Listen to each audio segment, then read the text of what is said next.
그래요. 우리 기도하고 또 오늘 말씀 나누겠습니다.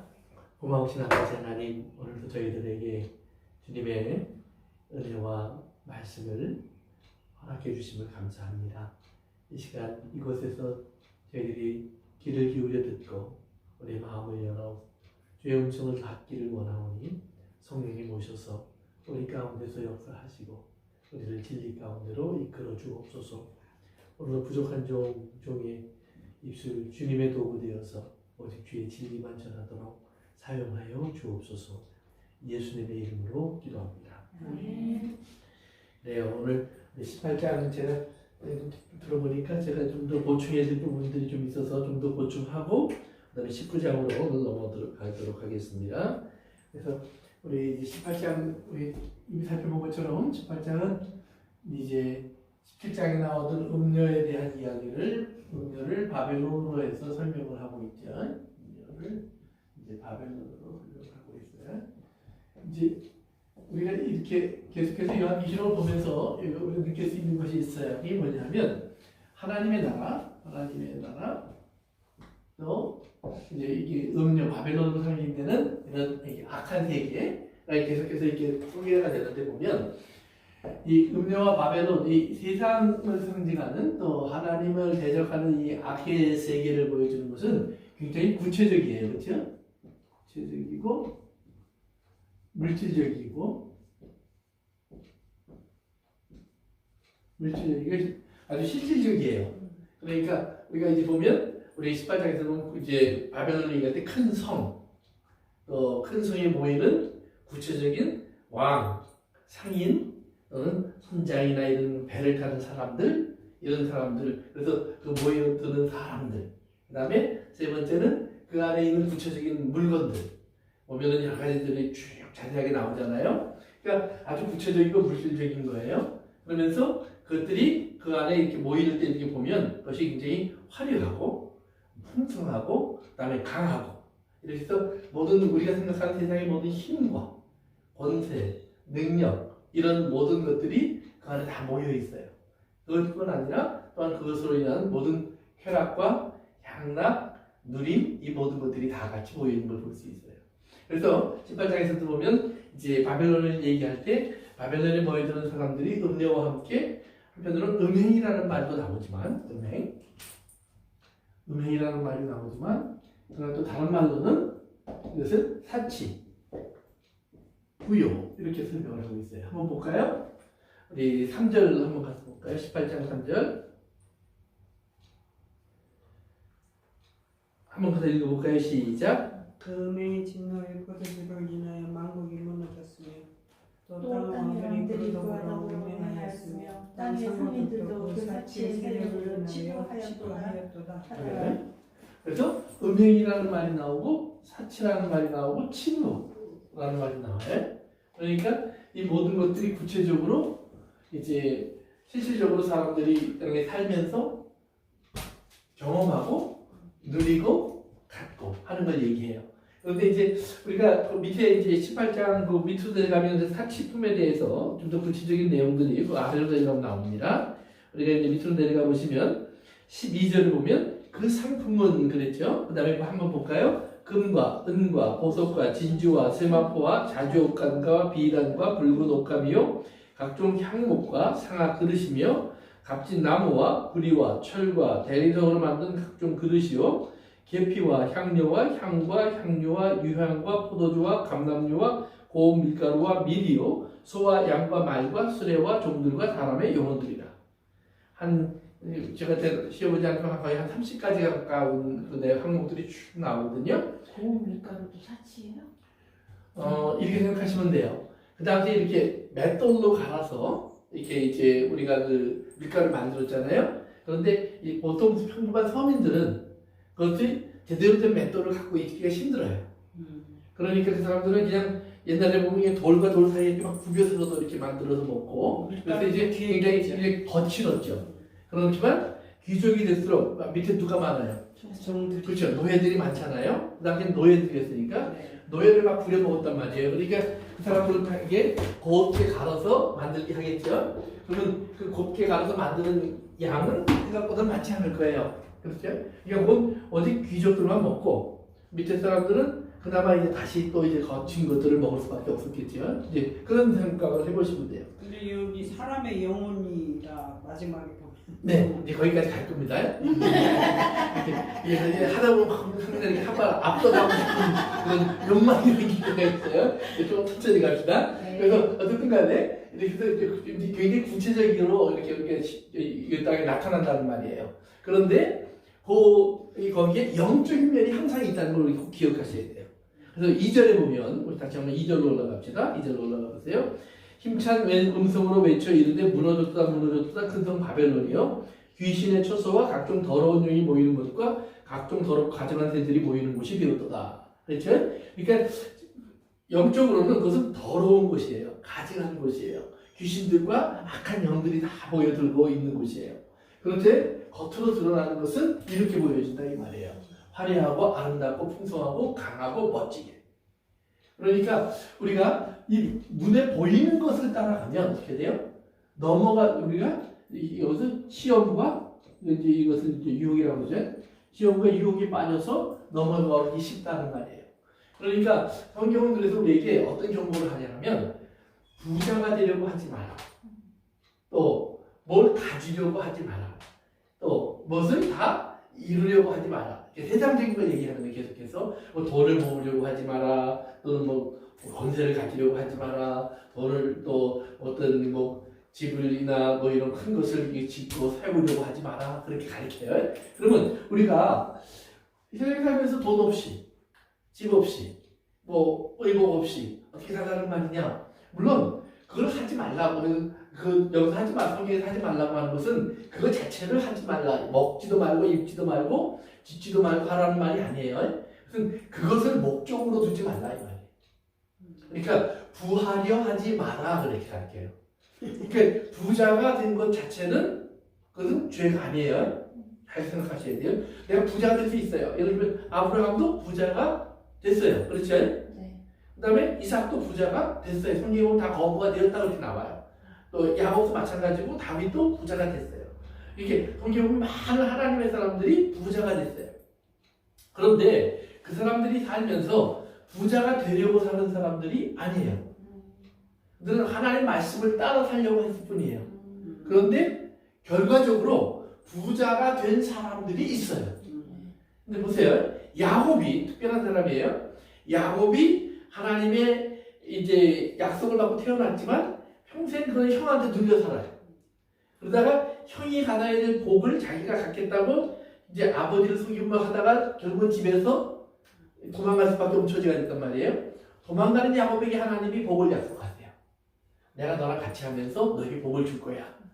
그랬더니 야곱이 그때부터 뭐라냐면 하나님 나를 부자 되게 만들어 주시면 내가 하나님 앞에 여기다 하나님의 집을 지어드릴게요.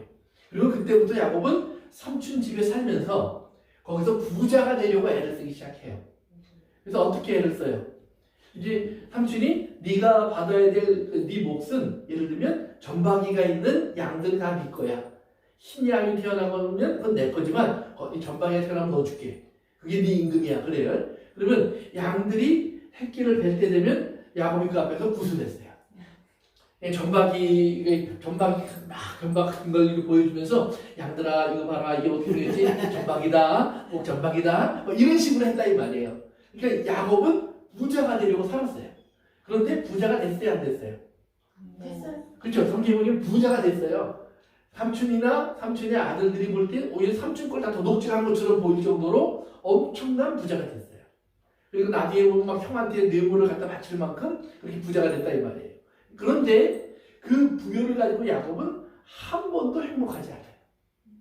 한 순간도 그것을 제대로 누리지 못해요. 왜? 계속해서 누군가가 자기를 뺏으려고 죽이려고 그리고 자기가 가진 것은 도둑질한 것이라고 계속해서 자기를 괴롭히는 것이 따라다녀요. 그런데 아브라함을 보면 전혀 달라요. 아브라함은 그에게 하나님의 부여를 주셨지만 아브라함은 그 부여를 누리거나 즐기기 위해서 하는 적이 없어요. 심지어는 아브라함을 하나님이 살라고 한 곳은 거기는 금이 아무리 많아도 그게 부담만 되지 그것이 그렇게 쓸모있는 것이 아니에요. 생각해 보세요. 광야에서 물 찾아서 맨날 의지다가 내야 되는 사람이 막 그냥 장롱이 그냥 자기 장롱이 있고 막 황금으로 막 송아지를 만들어 놓고 뭐야 의자를 막 다이아몬드를 붙여서 그냥 무겁게 만들어 놓고 그러면 그거 갖고 다니기가 쉽겠어요? 불편하겠어요? 못 갖고 다니고. 그거 못 갖고 다녀요. 다 짐이에요. 그러니까 부요가 무조건 좋은 것도 아니라는 말이에요. 아브라함에게. 하나님이 주셨으니까 가지고 있고 그것을 관리하는 책임을 가지고 있을 뿐이지 그것을 어떻게 써야 한다는 건 모르는 거예요. 사실은. 그리고 또 생각해 보세요. 양이 수천 마리가 있어요. 소가 수백 마리가 있어요. 예를 들면 그러면 그 먹이고 돌보는 것도 큰일이에요. 이게 아브라함의 종들 중에 군인이 될 수 있는 종들의 숫자가 300명이나 됐어요. 그러면 아브라함이 한번 움직이면 사람이 적어도 한 2,000명 정도는 움직이는 거예요. 거기다가 양, 그 2,000명이 먹고 마시고 살 수 있는 양과 소와 낙타 이런 가축들이 있었어요. 그러면 그건 어마어마한 움직임이에요, 사실은. 그러니까 그 큰 세력이 움직이면서 물을 찾고 꼴을 찾고 양들을 먹일 걸 찾아다니는 것은 보통 일이 아니에요. 아브라함의 존재 자체가 주변에 있는 사람들에게 뭐가 돼요? 위협이 돼요. 왜? 아브라함이 와서 다 먹고 가니까, 다 쓸고 가니까, 이건 거기서 항상 살던 사람들에게 큰 위협이라고요. 그러니까 아브라함을 환영하지 않을 수밖에 없는 거예요. 근데 그럼에도 불구하고 하나님이 그를 그렇게 부유와 풍요 속에서 지켜내시는 거예요. 그러면 아브라함은 그거 가지고 뭘 했느냐? 보니까 평생에 제대로 된 잔치 한 번 한 적이 없어요. 그가 유일한 잔치가 뭐냐면 이삭 낳고 잔치했어요. 성경에 보면. 그 외에는 그 잔치한 것도 별로 없고요. 그 다음에 그 금 가지고 뭐 했다는 얘기도 없어요.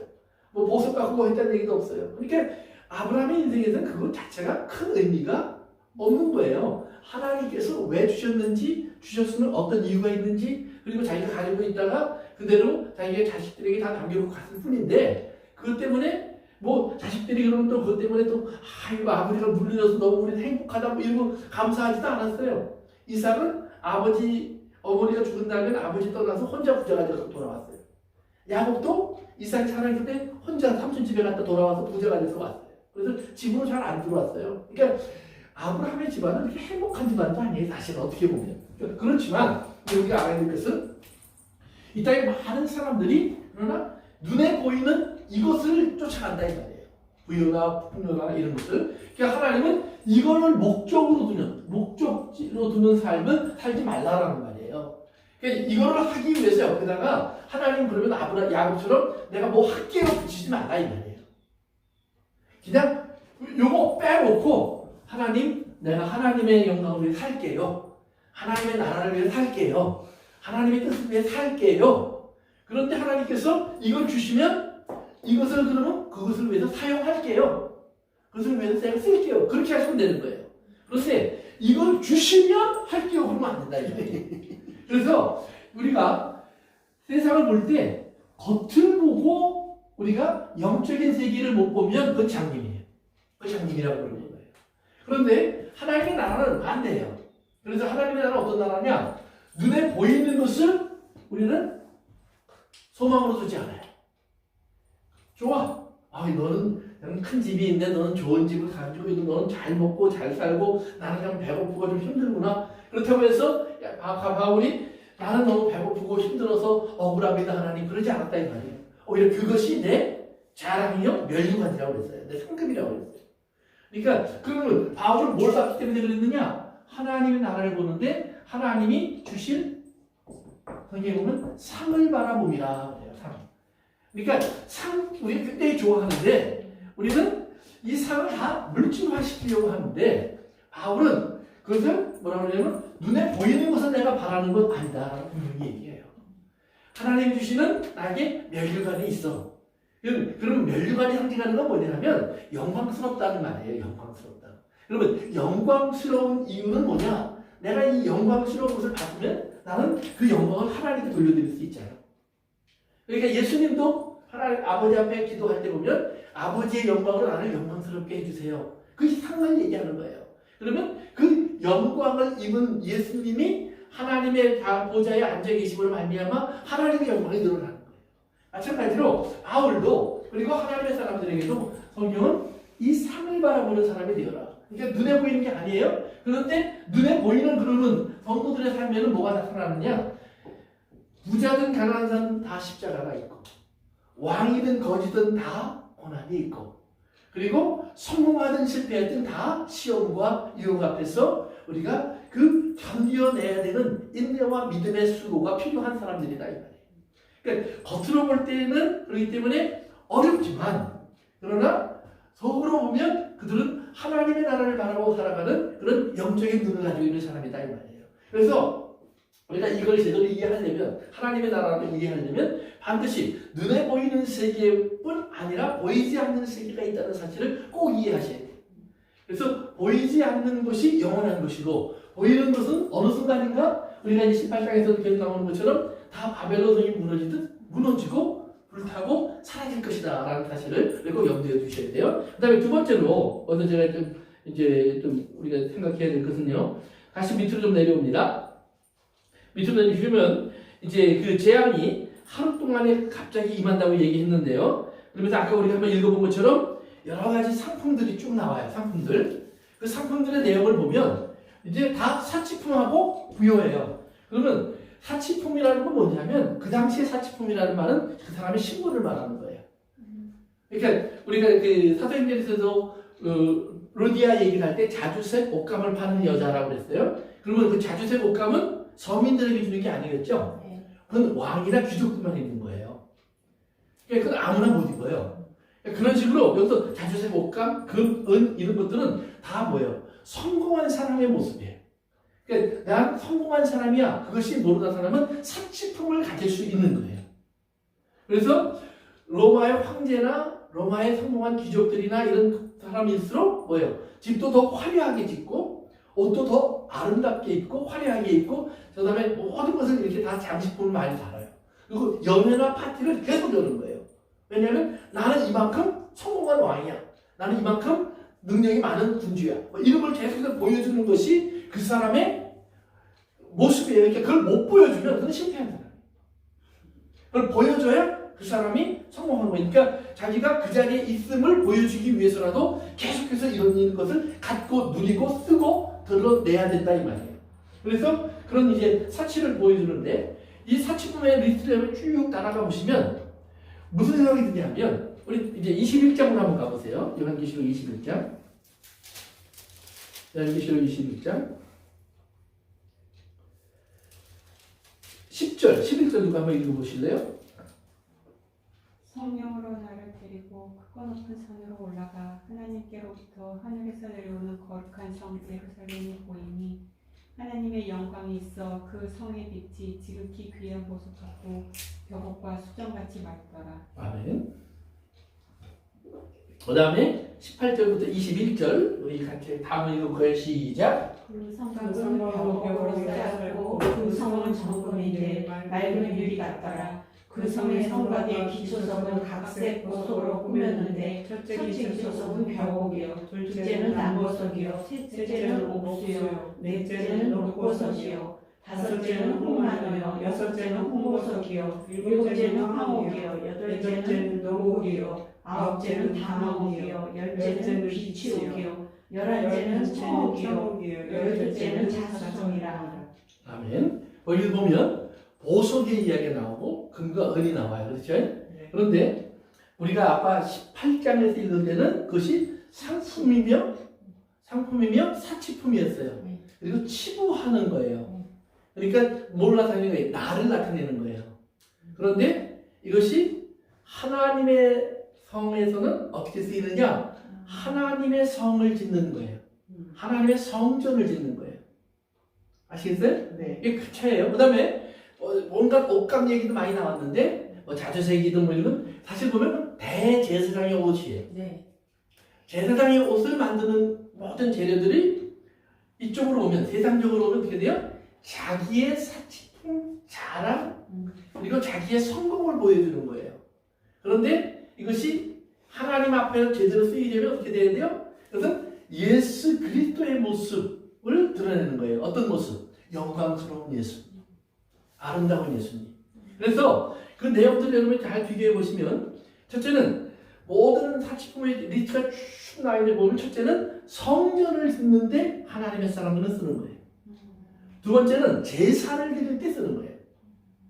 즉 예배 때 예배를 위해서 사용하는 거예요.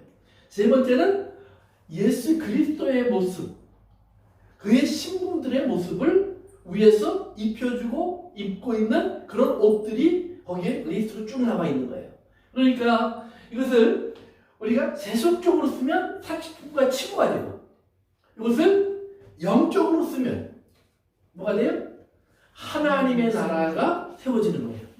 그러면 보세요. 하나님의 나라를 세우는데, 그러면 우리가 하나님은 진짜 그분으로 하나님의 나라를 세웠느냐 이 말이에요. 아니라고 말씀하셨죠. 예, 진짜 보석으로 세웠냐? 그것도 아니다 이 말이에요.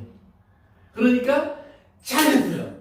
예? 금과 은과 보석은 내가 이 땅에서 나를 위해 쓰고, 하나님의 나라는 영적으로 금과 은을 가지고 하나님의 나라를 짓고, 그런데 하나님의 나라를 짓는 그 영적인 그 세계 속에서 금과 은과 이런 것으로 상징되는 것들이 뭐냐면 믿음과 순전함과 성실함과 열심과 깨끗함과 정결함과 이런 것들이에요.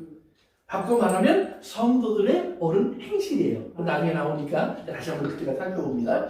성도들의 옳은 행실이에요. 그러면 성도들의 옳은 행실이면, 그러면 내가 이 땅에서 부자가 되어서 돈이 있다. 그러면 그 돈을 가지고 어떻게 쓸까요? 뭐 말씀에 따라 과부도 도와주고 맞아요. 도와주고 맞아요. 내가 금이 있어요.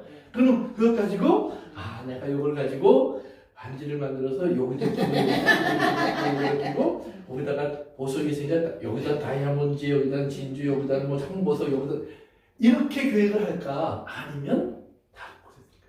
그러니까 이제 우리가 그런 거예요. 어디까지가 내가 쓸 수 있을까? 나를 위해서. 그건 각자가 판단하시는 거예요. 그건 누가 정해주지 못해요. 네, 자신이 하나님으로부터 받을 때 저는 항상 그렇거든요. 씨름을 하게 돼요.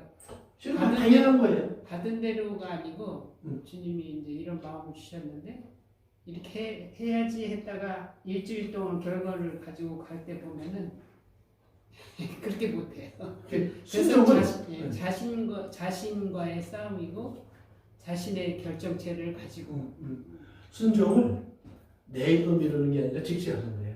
그런 것 같아요. 예, 그럴 때 보면 순종은 항상 예수님이 마태에게도 나를 따라오도록 했더니 요거 정리하고 갖기 어려우니까 아니야 즉시 따라와. 또 아버지 장례 맞추고 갖기니까 아니야 지금 따라와.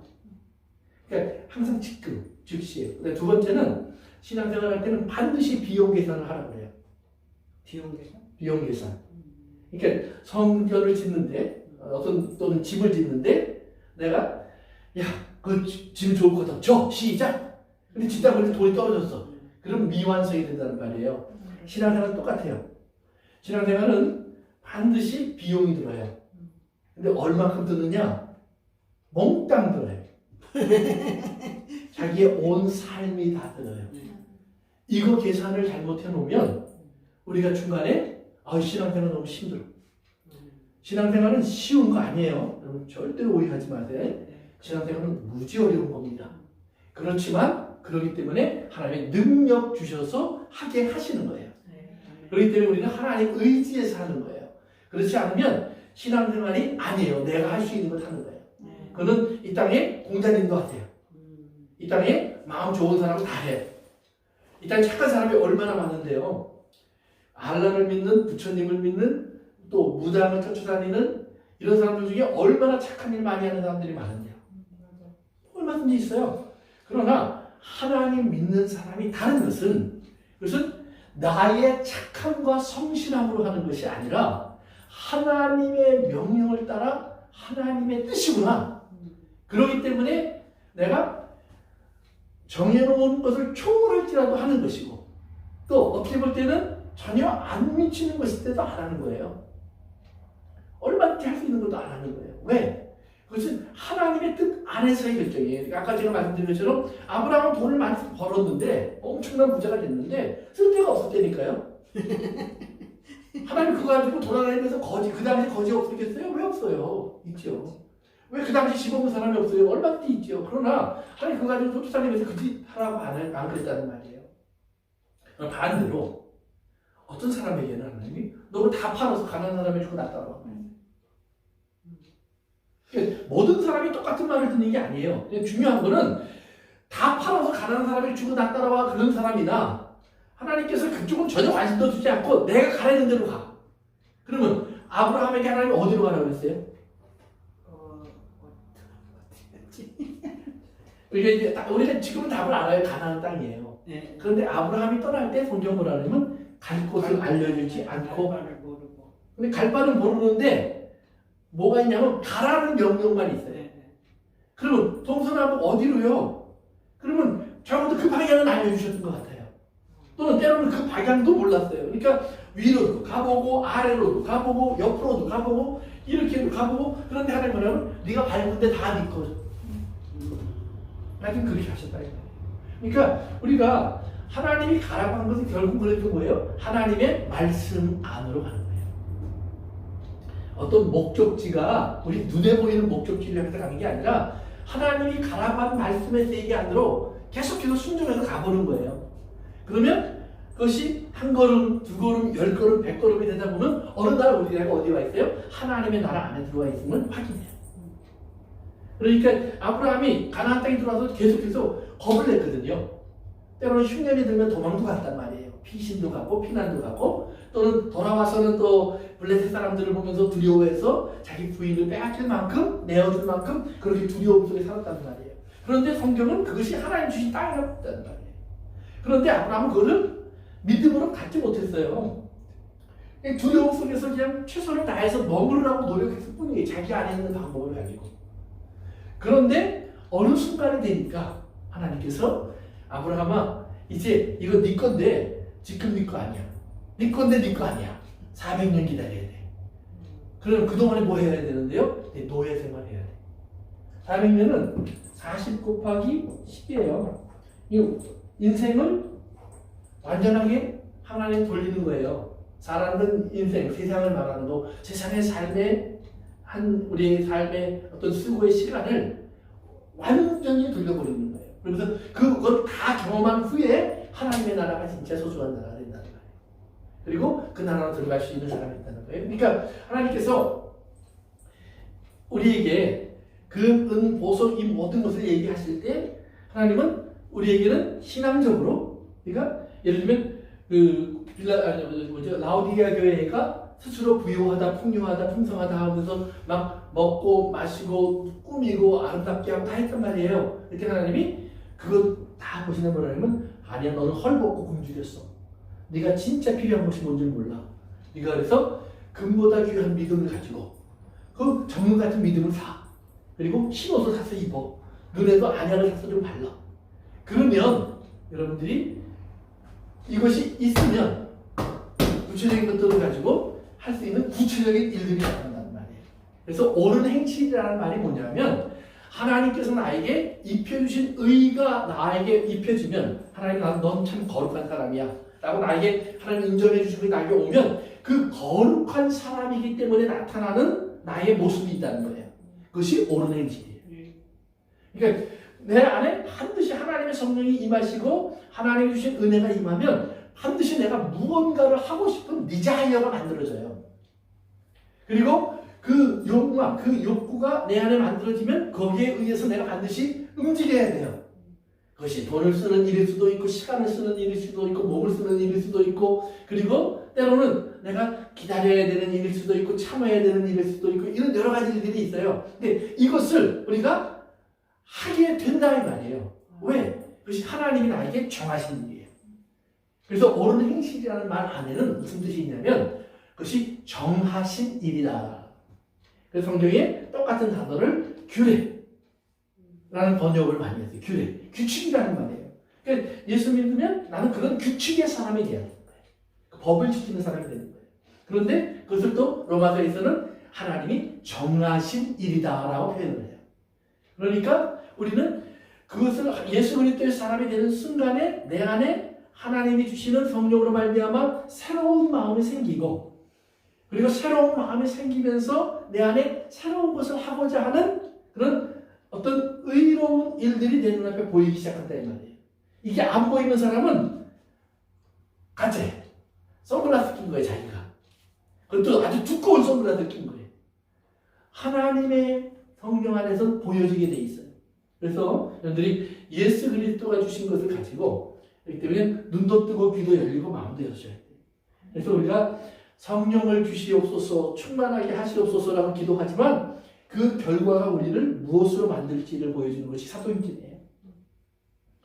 사도행전에서 어떻게 했어요? 베드로나 예수님의 제자들이 복음서에 보면 예수님이 십자가로 가니까 멀찍이 떨어졌어요.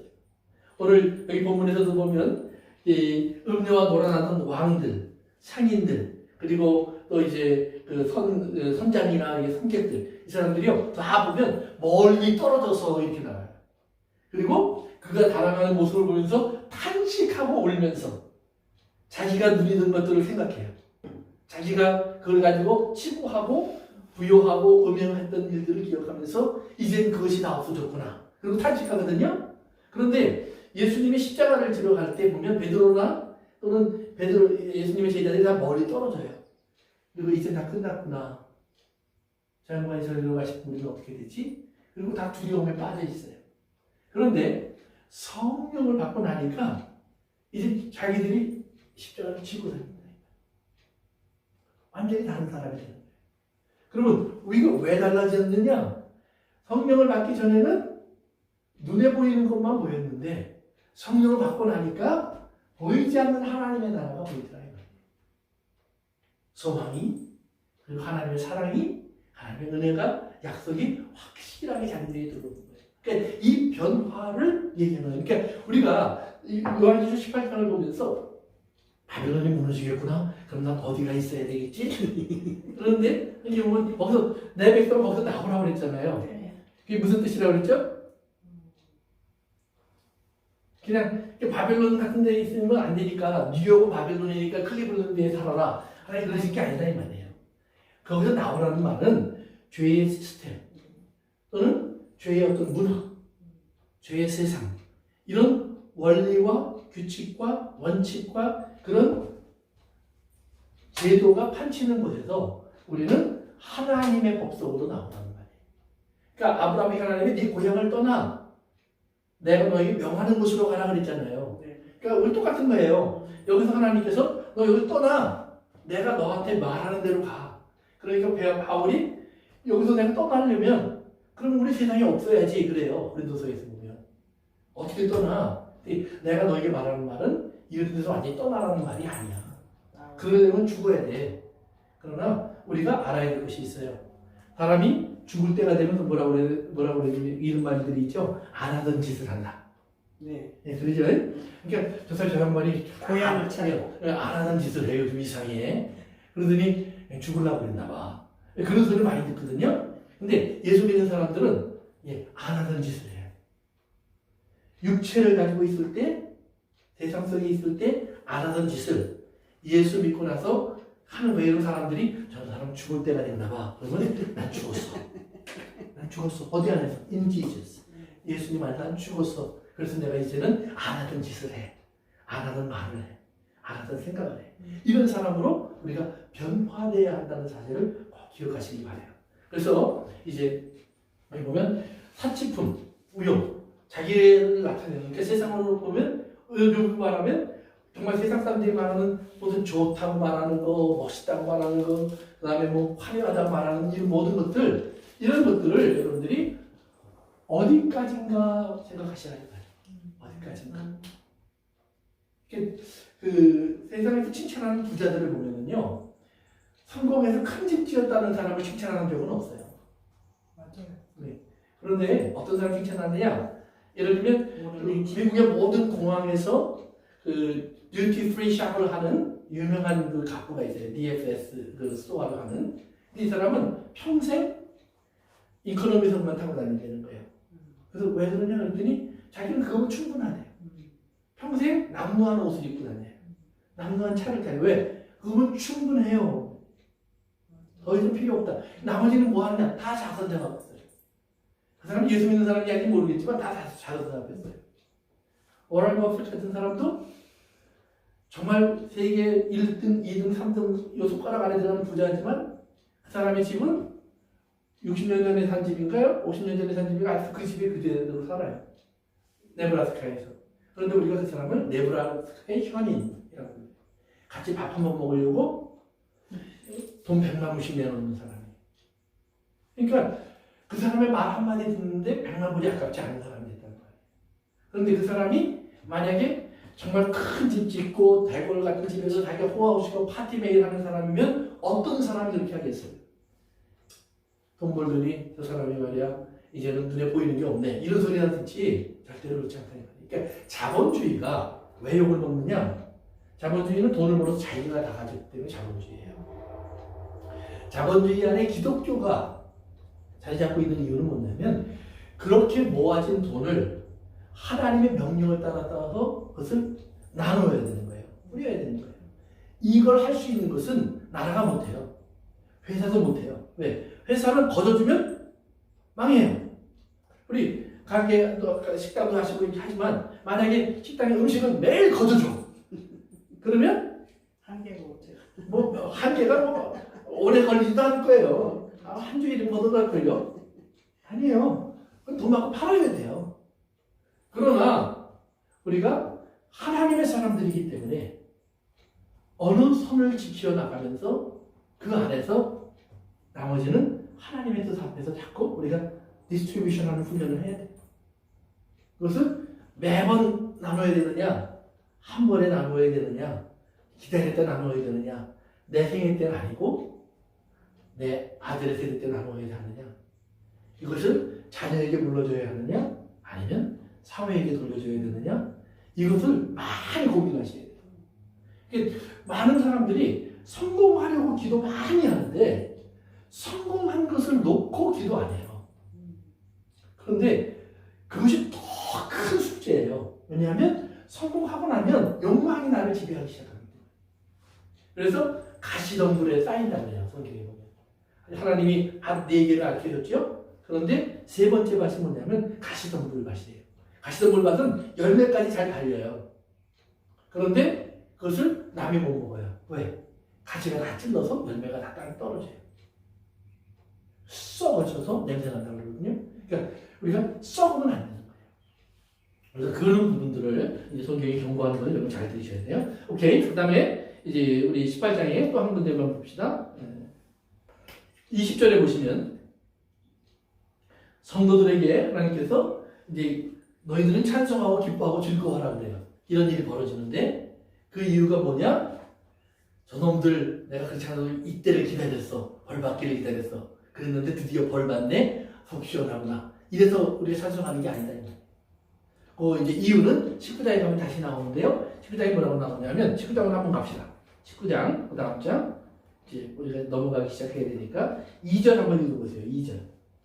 그의 심판은 참되고 의로운지라 우리는 땅을 더럽게 하는 큰 음녀를 심판하사 자기 종들의 피를 그 음녀의 손에 갚으셨다. 그래서 심판이라는 말이 나오죠. 네. 그러니까 그리고 그 다음에 갚으셨다 이렇게 나와요. 그러니까 참 기분 좋다. 이제 이럴 수 있단 말이에요. 그런데 성경은 원수를 사랑하라고 그랬는데 하나님 원수를 안 사랑해. 이게 맞는 말이 틀린 말이에요. 공의의 하나님이시니까 맞는 거 아니겠어요? 저희들은 심판을 잘 못하니까 맞죠? 하나님이 알아서 심판할 테니까. 근데 하나님도 사랑하셔야죠. 우리가 원수를 사랑해야 되면 하나님은 원수를 사랑해야 돼요. 예수님도 원수 손에 죽는 거예요. 그러니까 중요한 건 뭐냐면 그래서 이제 하나님이 심판을 해서 갚았다는 얘기가 나오는데 갚는다는 말이 뭐냐면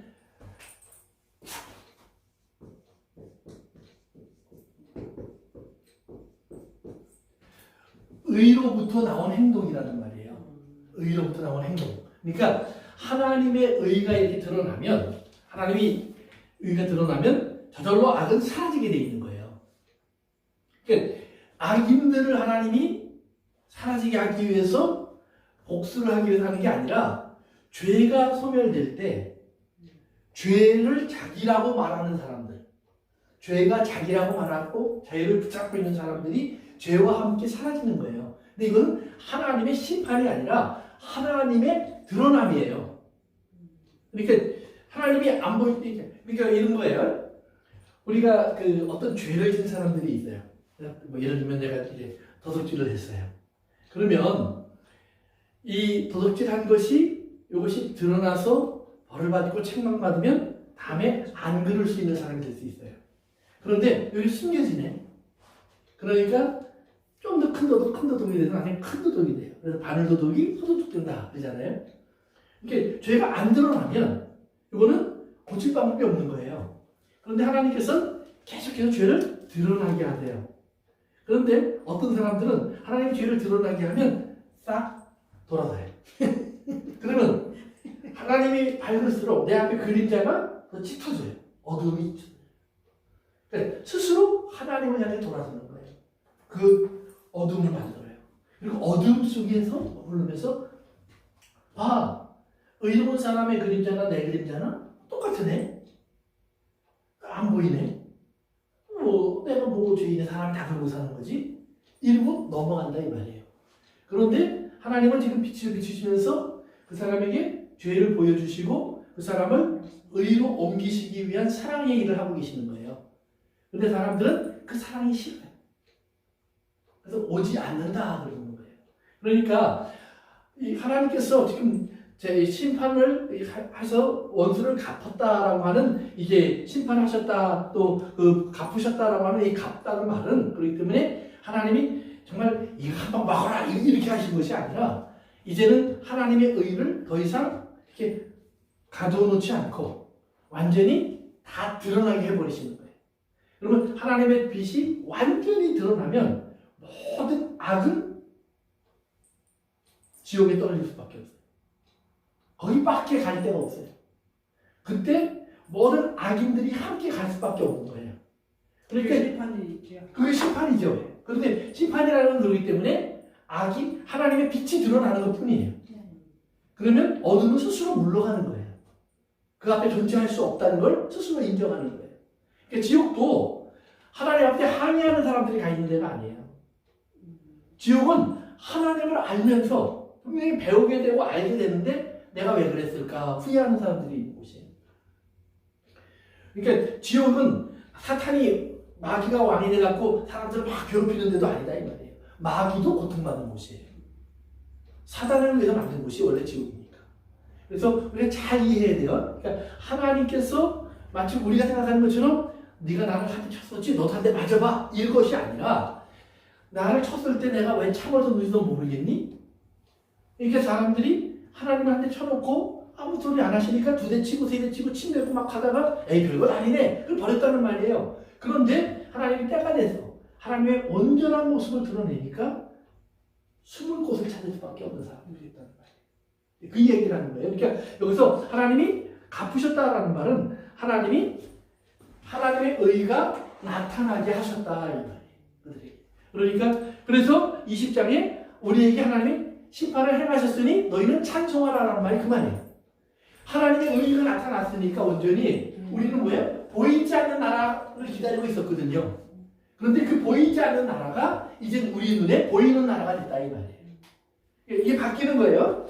지금은 눈에 보이는 나라가 물질적인 세계여서 이것이 악한 영적인 것을 악을 숨겨놓고 있지만 이제 하나님의 의가 드러나서 하나님의 나라가 등장하게 되면 이제 뭐예요?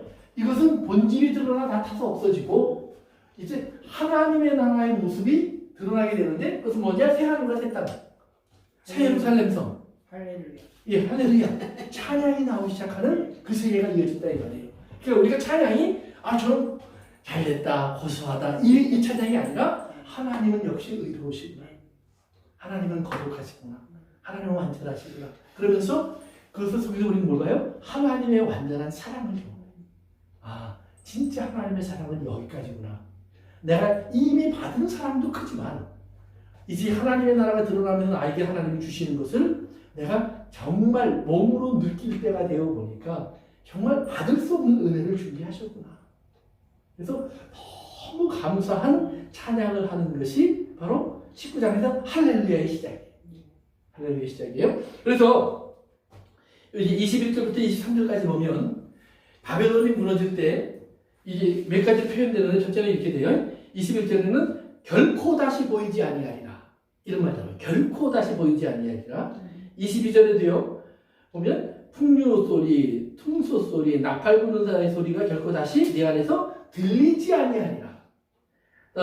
세 번째는 어떠한 세고업자들이 결코 다시 네 안에서 뭐예요? 보이지 아니하리라. 다시 보이지 아니하리라고 나와요. 그 다음에 또 맷돌 소리가 결코 내 안에서 다시 들리지 아니하리라. 또 들리지 않는 소리가 나와요. 그 두 번씩 나왔죠. 23절에 등불빛이 결코 다시 내 안에서 뭐예요? 비치지 아니하고 그래요. 그래서 이제 또 새로운 말이 나왔어요. 그 다음에 신랑과 신부의 음성이 결코 다시 내 안에서 들리지 아니하리라. 그러니까 보이지 않는다는 말이 2번, 들리지 않는다는 말이 3번, 비추지 않는다는 말이 1번 나와요. 그런데 하나님의 나라의 성도들에게는 하나님이 뭐라고 했어요? 이제는 우리가 빛이 비춰지고 누가 빛이에요? 22장에 가서 보시면 어린 양 예수가 친히 빛이 되시니 해와 달이 필요 없다고 그랬어요.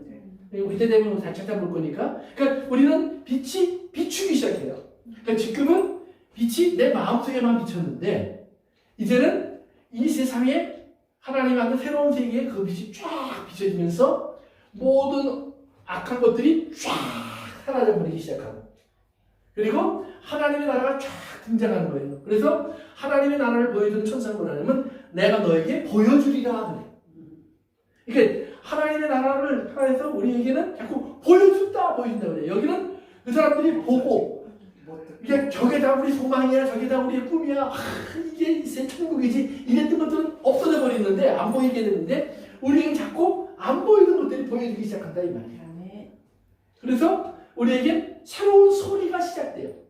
어떤 소리? 하나님을 찬양하는 소리. 그러니까 이제 하나님의 소리가 우리의 입에서 화답되면서 하나님을 향한 소리와 그러니까 소리가 나오기 시작하고 보이기 시작하고 들리기 시작하고 그래서 바벨론은 없어질 때 사라지고 가고 우리는 오히려 드러나게 된다 이 말이에요.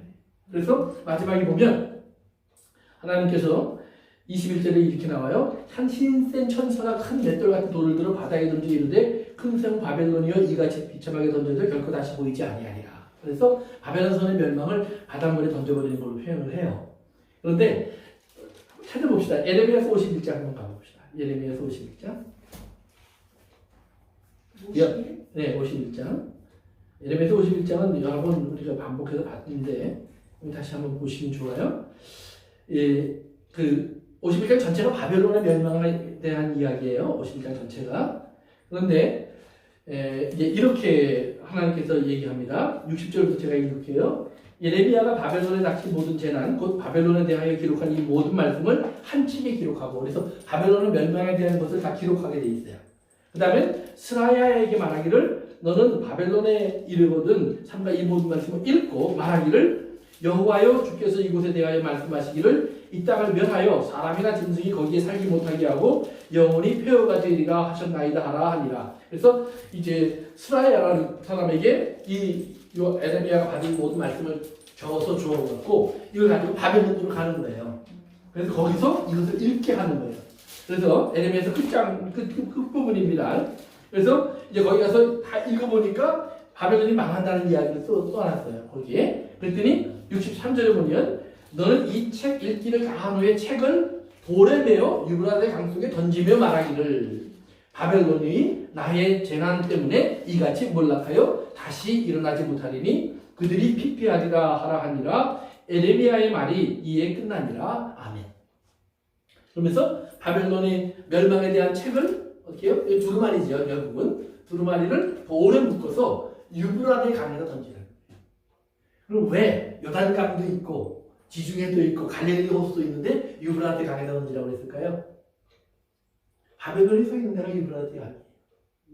그치? 그것이 유브라데 강에 물이 풍족하니까 우리는 물 위에 떠 있는 도시라고 했잖아요. 그러면서 이것은 아무도 흔들 수 없어 아름다운 곳이야 내가 여왕이야 누가 나를 넘어뜨려 이러고 자랑하던 것이 바벨론이거든요. 그런데 하나님이 유브라데 강에다 던져버려라. 근데 영적으로는 그 유브라데 강이 결국은 뭐였어요? 만국이었어요. 자기가 지배하는. 그래서 만국을 지배하면서 그 위에 떡 앉아서 나는 여왕이야. 이랬단 말이에요. 그런데 바로 그 만국이 바벨론을 삼켰죠. 그러니까 우리가 요한계시록 공부하면서 제가 여러 번 얘기했지만 악한 나라는 반드시 악한 나라로 삼켜버려요. 어느 때까지? 마지막 하나님의 심판의 시간까지. 그래서 자기들이 어제까지 섬기던 나라가 오늘은 자기의 밥이 돼버리고 자기의 밥이 돼버리고 그러니까 페르시아를 먹는 것은 히랍, 헬라죠. 헬라를 먹는 것은 로마. 이런 식으로 자꾸 잡아먹게 돼 있단 말이에요. 그리고 음료도 결국 뭐 열왕이 짐승과 잡아먹는다고 돼 있었잖아요. 그런 식으로 다시 물이 저를 덮쳐버리는 거예요. 그러니까 오늘 나를 막 찬송하고 좋다고 그러고 환영하는 사람들이 내일은 나를 꼭 삼킬 거예요. 그러니까 거기에 속으면 안 돼요. 거기에 속으면 안 돼요. 사람들의 말에 여러분들이 잘 기억하세요. 그러니까 부모들도 보고 상처를 누구한테 제일 많이 받아요? 자식 중에서 어떤 자식? 큰 자식. 효자. 네, 큰 자식 효자였나 봐요. 네. 네, 효자. 그러니까 원래 속속인 나이는 그런 그러려니 하고 이제 훈련이 됐어요. 네. 그런데 평생 잘하던 아이가 어느 날 삐딱해. 그러면요 세상이 무너져. 세상이 무너져. 그런데 기억하세요? 그때도 나를 붙잡고 계시는 분은 괜찮은 분은 주님이시에요. 그러니까 우리가 주님 붙잡고 주님 안에서 그를 바라봐야 돼요. 그러면 승리하는 거예요. 그러니까 이제 우리가 에레미야의 기록에 보면 그 당시의 바벨론도 하나님 물에 던져버려요. 그럼 마지막 바벨론도 물에 던져버려요. 물은 뭐냐? 이 땅의 사람들이에요. 그런데 이번에 던져질 때, 이번에 던져질 때 마지막 바벨론이거든요. 이것이 던져질 때 온 세계 사람들이 다 함께 탄식한다는 거예요. 왜? 더 이상 그들에게 희망이 없어져요. 바벨론이 없으면 이제는 우리는 뭐 어디로 가지? 갈 데가 없는데 그래서 그들이 힘을 합쳐서 이제 다시 한번 예수님을 하나님의 나라를 대적하려고 이제 전쟁을 일으키는 이야기가 등장해요. 그것이 이제 아마게돈 전쟁이고 고가 마곡의 전쟁이에요. 그런데 그때 하나님께서 나랑 한번 해보자 이게 아니라 말씀으로. 그러니까 아까 바벨론 예레미야에서 보면 바벨론의 말씀을 마음에 빠뜨린 것처럼 말씀으로 그들을 다 심판하시는 거예요. 하나님의 말씀 앞에 다 사라지는 거예요. 그러니까 아까 얘기한 것처럼 하나님의 심판은 하나님의 의가 나타나면 저절로 이루어져요. 하나님 구태여 쫓아다니면서 붙잡아와라, 가두어놔라 이럴 필요가 없는 거예요. 저절로 이루어지는 거예요. 그래서 그런 하나님의 나라를 보는 거예요. 그러면 우리 이제 19장으로 넘어가서 우리 잠깐 봅시다. 19장 1절부터 6절까지 한번 읽어볼까요? 19장 1절부터 6절. 이후에 내가 들으니 하늘의 허다한 무리에 큰 음성 같은 것이 있어 이르되 할렐루야 구원과 영광과 능력이 우리 하나님께 있다. 그의 심판은 참되고 의로운지라 우명으로 땅을 더럽게 한 큰 음력을 심판하사 자기 종들의 피를 그의 손에 쏟으셨도다 하고 두 번째 가로되 할렐루야 하던 그 명기가 세세토록 올라가다가 또 24장로와 내 생물이 엎드려 보좌에 앉으신 하나님께 경배하여 이르되 아멘 할렐루야 하나니 보좌에서 음성이 나서 이르시되 하나님의 종들 곧 그를 경외하는 너희들아 작은 자나 큰 자나 다 우리 하나님께 찬송하라 하더라. 또 내가 들으니 허다한 무리의 음성과도 같고 많은 물소리와도 같고 큰 우레소리와도 같은 소리로 이르되 할렐루야 주 우리 하나님 곧 전능하시니가 통치하시도다. 아멘. 아멘. 여기서 이제 드디어 할렐루야 찬양이 나오는 거예요. 그러니까 여기서 이제 보세요. 이 일 후에 이렇게 나오잖아요. 시작할 때. 그러니까 앞에 일이 다 끝난 다음에 일어나는 일이구나. 라고 이해하시면 안 된다 이 말이에요. 네. 네. 그는 계시의 순서예요. 보여주신 순서지 사건의 순서가 아니에요. 근데 왜 이 후에 이렇게 그러니까 앞에 있고 보여준 다음에 그 다음 걸 보여줬다는 말이에요. 이거 다 맞지? 그러니까 영화 1편을 봤어요. 이거 2편이에요. 근데 2편을 보다 보니까 1편의 얘기가 있어. 그 안에. 그렇죠?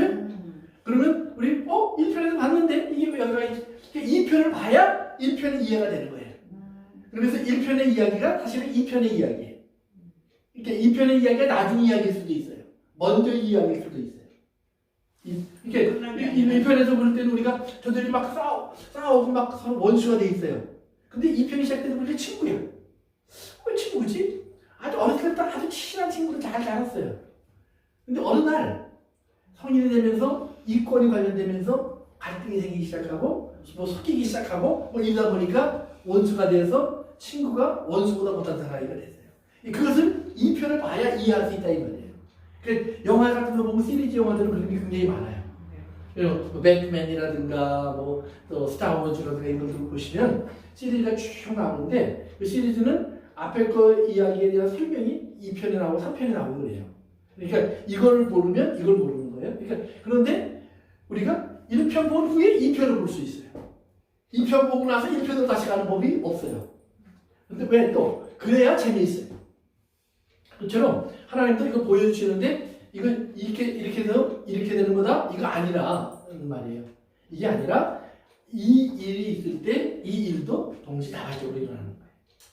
이해되시죠? 네. 그래서 이 일 후에 이렇게 나오는 거예요. 그러면서 하나님이 할렐루야 구원의 능력을 찬양해요. 그런데 요한계시록 5장으로 한번 가봅시다. 요한계시록 5장. 요한계시록 5장.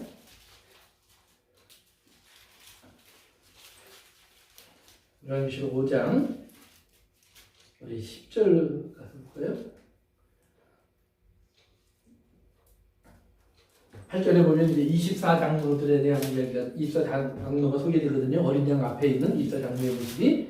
그리고 9절에 보면 그들이 새 노래를 불러요. 그래서 어린 양을 찬송하기 시작해요. 그러면 10절 같이 읽습니다. 시작. 그들로 우리 하나님 앞에서 나라와 제사장들을 삼으셨으니 그들이 이 땅에서 왕노를 하리로다 하더라. 아멘. 그 다음에 11절에 가면 또 나와요. 또 내가 보고 들으며 보좌와 생명들과 장로들을 둘러선 많은 천사의 음성이 있으니 그 수가 만만이요 천천이에요. 그런데 어떤 소리가 나오냐. 12절 같이 읽습니다. 시작. 큰 음성으로 이르되 죽음을 당하신 어린 양은 능력과 부와 지혜와 힘과 존귀와 영광과 찬송을 받으시기에 합당하도다 하더라. 13절에 가서 보니까 다 같이 읽습니다. 시작. 내가 보더니 하늘 위에와 땅 위에와 땅 아래와 바다 위에와 또 그 가운데 모든 피조물이 이르되 보좌에 앉으신 이와 어린 양에게 찬송과 존귀와 영광과 권능을 세세토록 돌릴지어다 하니. 아멘. 그러니까 24장로의 찬송, 그 다음에 천만 천사들의 찬송, 그 다음에 모든 피조물들의 찬송이 나와요. 그렇죠? 그러면서 어린 양의 권세, 어린 양의 다스림, 어린 양의 이기심을 계속 찬송해요. 그랬더니 14절 마지막입니다. 시작. 내 생물이 이르되 아멘하고 장로들은 엎드려 경배하더라. 그래서 하나님 보좌를 둘러싸고 있었던 네 생물이 있었죠. 소, 그 다음에 사자, 그 다음에 사람, 독수리 뭐 등장을 네 생물이 있었어요. 그 네 생물이 찬송하고 아멘하고 그 다음에 24장로들은 엎드려 경배하더라고 그랬어요. 다시 19장으로 갑니다. 이제 그걸 머리에 두고요. 19장을 다시 한번 보시면 이후에 허다한 무리들의 큰 음성 같은 것을 들려요. 그렇죠? 그 다음에 이제 밑으로 내려가셔서 이제 3절에 보시면 두 번째로 할렐루야 하니 연기가 세세토록 올라가더라. 그러면서 4절 시작. 또 24장로와 세 생물이 엎드려 보좌에 앉으신 하나님께 경배하였는데 아멘 할렐루야라 하니. 아멘. 이렇게 24장로들의 그 다음에 네 생물의 찬송이 또 들려요. 그 다음에 6절 시작. 또 내가 들으니 허다한 무리의 음성과도 같고 많은 물소리와도 같고 큰 우레소리와도 같은 소리로 이르되 할렐루야 주 우리 하나님 곧 전능하신 이가 통치하시도다. 아멘. 그래서 여기도 허다한 무리의 찬송, 그 다음에 모든 그 장로들과 그 다음에 네 짐승의 찬송, 이런 찬송들이 반복해서 계속 나와요. 그러니까 5장의 찬송이 여기서 뭐예요? 이제는 19장의 찬송으로 완결되는 거예요. 어제 시작했던 찬송이 중간에 14장에 보면 14만 4천 명의 찬송으로 이제 시온산에 올라가 있는 사람들의 찬송으로 나오다가 그 다음에 이제 19장에 와서 이제 하늘과 땅과 모든 것 속에 있는 하늘에 속한 모든 것들의 찬송으로 바뀌는 거예요. 그래서 이것이 온 세계를 가득 채우는 아주 우렁찬 할렐루야의 찬송으로 바뀌는 것을 이 성경에 보여주고 있습니다. 그래서 하나님 앞에 이런 승리의 찬송이 드디어 나오게 되는데 바로 그 찬송이 뭐냐? 하나님께서 18장에서 18장 20절에서 우리 성도들에게 너희들은 찬송하라 했던 그 찬송이 이제 거기서 나오는 겁니다. 그러니까 할렐루야의 뜻은 알죠? 뭐죠? 할렐루야라는 말은 찬송하라. 루라는 말은 you. 네가 찬송하라. 야 하나님. 그러니까 야 반말 쓰는 거 아니에요? 야 네가 못해 뭐 이런 거 아니라 야는 하나님이에요. 그러니까 야 이런 말들이 성경으로 자주 나오는데 야는 여호와를 말하는 겁니다. 여호와의 약자입니다. 엘은 엘로힘 하나님의 약자입니다. 그래서 엘이라고 나올 때는 그냥 하나님 가시라는 말이고 그 다음에 야가 나올 때는 야훼 해서 하나님의 이름을 여기다 붙이는 그런 표현입니다. 그래서 이제 구원과 영광과 능력이 우리 하나님께 있다. 그래서 구원, 영광, 능력. 이 구원이라는 말을 히브리어로는요 빅토리라는 표현으로 썼다고 해요. 빅토리. 이겼다라는 표현으로 썼다고 해요. 그래서 구원은 이겼다는 말이에요. 그러니까 하나님께서 이기셨다. 우리를 이김에 참여하게 하셨다. 그러니까 구원했다는 말은 너는 이긴 자가 되었다는 거예요. 그러니까 우리가 맨날 하나님 나라에 맨날 죄를 짓죠? 이러면 안 된다 이 말이에요. 이긴 자를 만들었는데 맨날 저 갖고 와가지고 맨날 패배의 리포트를 내놓지 말고 승리자의 리포트를 하나님께 돌리시기 바랍니다.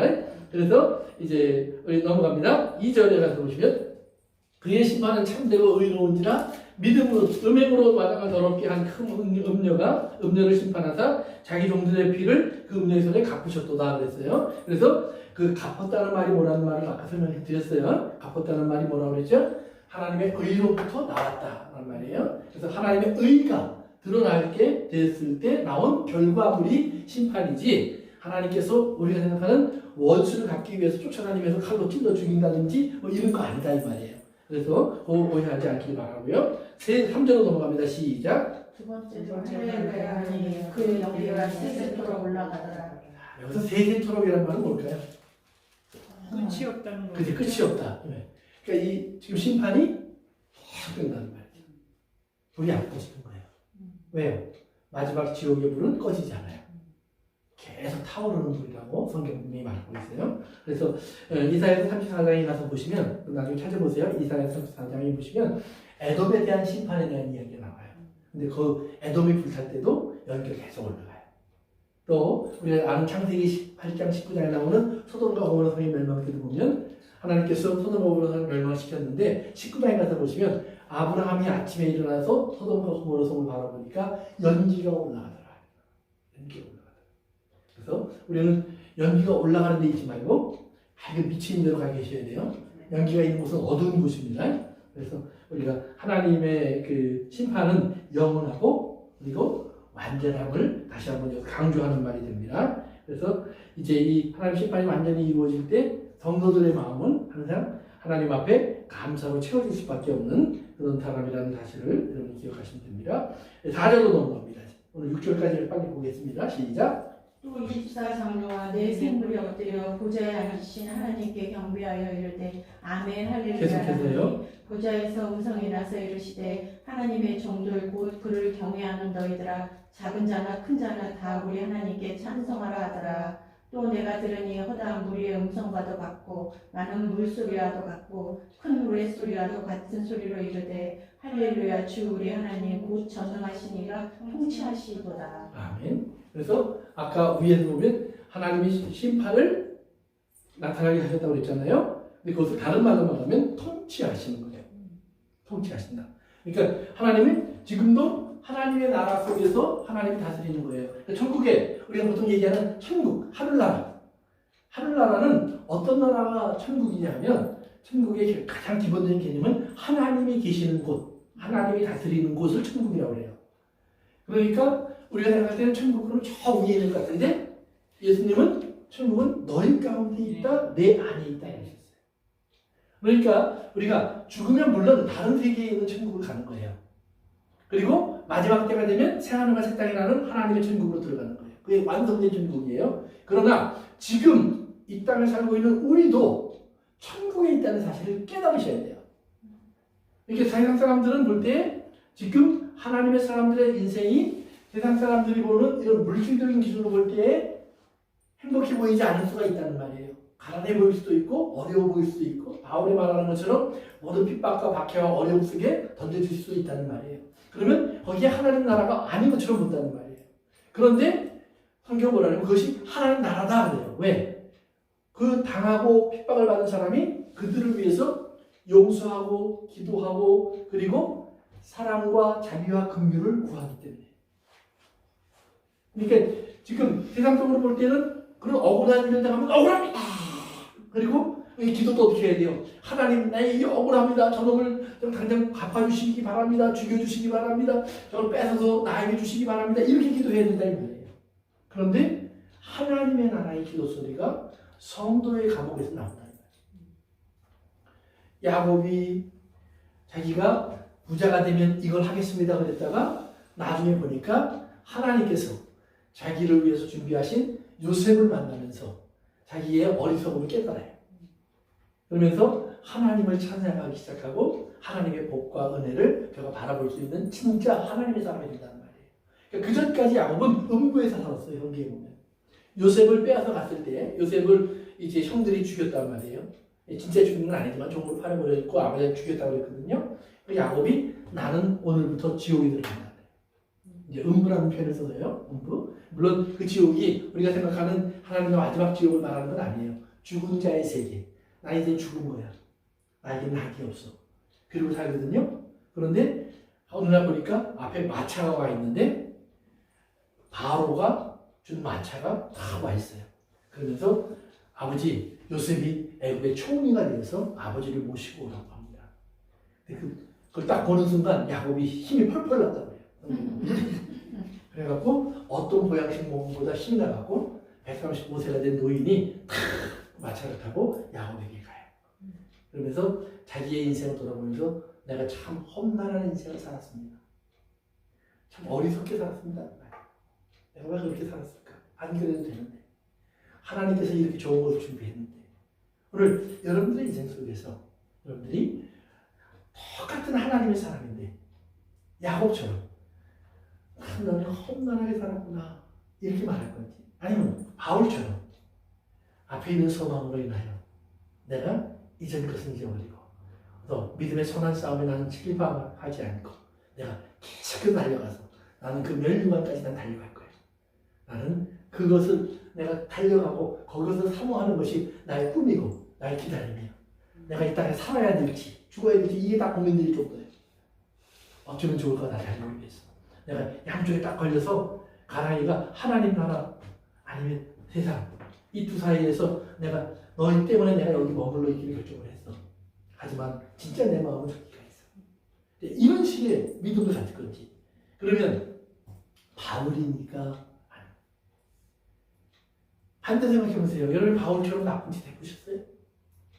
교회를 향해서 그렇게 막 괴롭히는 일을 해보셨어요? 거기까지는 안 가셨을 거 아니에요. 그런데 그런 바울도 그런 사람이 될 수 있었다면 예수님을 부인했던 베드로도 그런 사람이 될 수 있었다면 요한이 그런 사람이 될 수 있었다면 그럼 우리에게 하나님 왜 그 은혜를 안 주셨어요? 주셨죠. 그러니까 우리가 그 은혜를 기억하고 은혜를 붙잡고 하나님 앞에서 우리가 하나님의 역사가 이 땅에 이루어지는 것을 바라보면서 하나님을 찬양하는 사람이 되어야 하는 거예요. 그래서 하나님께서 하시는 일을 바라보면서 오늘도 우리는 하나님을 찬양하고요. 하나님께 영광을 돌리는 그 자리에 서 있어야 되는 거예요. 그러니까 지금 요한이 말하는 하나님을 찬양하는 이 모습 속에 우리가 들어가야 하는 이유는 뭐예요? 우리는 앞으로 올라가니까 나는 그 나라를 바라보면서 찬양할 수 있는 기회가 올지도 몰라 이런 것이 아니에요. 이미 우리는 하나님의 성도로서 그 바벨론에서 나와 있는 순간 이미 그 하나님의 나라를 보고 있는 거예요. 믿음의 세계 속에서. 그렇기 때문에 우리는 세상 사람은 못하지만 우리는 찬양할 수밖에 없는 사람이 되어야 한다는 거예요. 그리고 지금 그 찬양을 하면서 오늘도 하나님 앞에 힘차게 영광을 돌리는 사람으로 여러분이 승리하셔야 됨을 믿으시는 거예요. 왜? 하나님이 나를 지금 통치하고 계시니까. 그러니까 지금 드러난 다음에 하나님이 통치하신다는 말은 온 세계가 다 해요. 그러나 지금 오직 하나님의 나라를 마음에 갖고 있는 사람만이 알 수 있는 하나님 통치하시기 때문에 왜 하나님 저 사람에게 용서를 말하고 있고 왜 하나님 저 사람에게 관용을 말하고 있고 왜 하나님 저 사람에게 자비를 말하고 있고 왜 하나님 나에게 인내를 말하고 있고 왜 하나님 나에게 기다림을 말하고 있고 왜 하나님 나에게 십자가를 말하고 있을까? 그러니까 힘든 게 십자가가 아니에요. 십자가는 하나님 말씀을 따라가는 것이 십자가예요. 그러니까 우리는 생각할 때 힘든 게 오면 아이고 저놈이 내 십자가야. 저 사람이 내 십자가야. 심지어는 자식이 십자가가 되고 부모가 십자가가 되고 아니요. 우리에게 십자가는 오직 예수님의 십자가밖에 없어요. 예수님의 십자가는 뭐예요? 그것은 우리의 죄를 위하여 지고 있는 십자가예요. 절대로 우리는 우리 스스로 지고 있는 십자가가 아니에요. 그러니까 그 어려움 속에서 물론 십자가가 있을 수 있어요. 어떻게? 주의 명령을 따르면, 주의 말씀을 따르면. 그러니까 여러분들이 하나님 말씀대로 그 사람과의 관계 속에서 내가 행동하려고 하고 말하려고 하고 그 마음을 지키려고 한다면 그것은 뭐예요? 십자가가 경험되기 시작할 거예요. 그러나 나를 괴롭히는 사람이 있으니까 하나님 내가 못 참겠는데요. 내가 교회 다니니까 하루는 내가 봐줄게. 이건 십자가 아니라는 말이에요. 그래서 정말 하나님 나라를 여러분이 마음속에 지금도 보시면서 지금도 이 할렐루야 찬양이 여러분의 시간에 있기를 바랍니다. 오늘 거기까지 하겠습니다. 기도합니다. 아버지 하나님 감사합니다. 오늘도 저에게 주신 하나님 말씀 속에서 저희들이 이제 하나님의 나라를 바라보는 원대한 꿈을 갖고 그리고 그 꿈 속에서 우리가 기뻐하고 즐거워하며 하나님의 영광과 구원을 노래할 수 있는 그런 사람이 되기를 원합니다. 주님, 내 마음 안에 이 나라를 확실하게 알게 하여 주옵소서. 예수님의 이름으로 기도합니다. 아멘. 혹시 질문이 있으세요?